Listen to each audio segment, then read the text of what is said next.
वर्तमान सुभद्रा योजना रे आसिला सबुठु बड़ खबर। ए सुभद्रा हिताधिकारी खुशी खबर आसिला। तेबे आगो को आसुथिबा रक्षाबंधन ले हिताधिकारी पाइबे तृतीय किस्तिर टंका। जो माने ए पर्यंत सुभद्रा योजना रे आवेदन करिनांती मार्च 31 हेउची सुभद्रा योजनार आवेदनर शेष तारीख। ए मार्च 31 परे सुभद्रा आवेदन प्रक्रिया को बंद करी सर्वे करिबे सरकार। जो माने रहिले सेमानकर फील्ड वेरिफिकेशन परे रक्षाबंधन ले एका सहित 3टी किस्तिर टंका मिलिबो।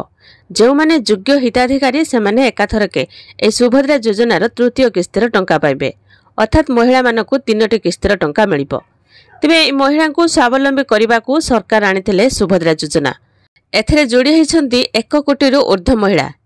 तेबे मुख्यमंत्री और 2 उपमुख्यमंत्री उपस्थिति रे हिताधिकारी खाता को जाइछि सुभद्रा टंका। तेबे सबुठु बड़ कथा होछि जे जेउ माने 2टी जाकर किस्तिर टंका पाइ नांती सेमानकु राखी पूर्णिमा रे एका सहित 3टी किस्तिर टंका मिलिबो, अर्थात सेमानकु 15,000 टंका देबे सरकार। ए सुभद्रा हिताधिकारी पई ये होछि खुशी खबर।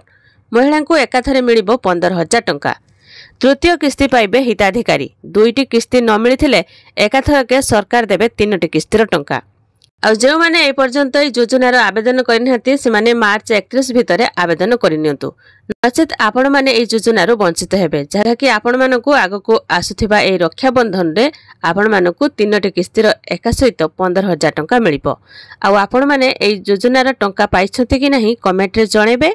आ वीडियो टू केउ जिल्लारू देखुचंती वीडियो को लाइक करिवे। एमिति नुआ नुआ वीडियो देखिया पई चैनल को सब्सक्राइब करिकि पाखरे आस्थवा बेल आइकन क्लिक करी ऑल सिलेक्ट करनेबे।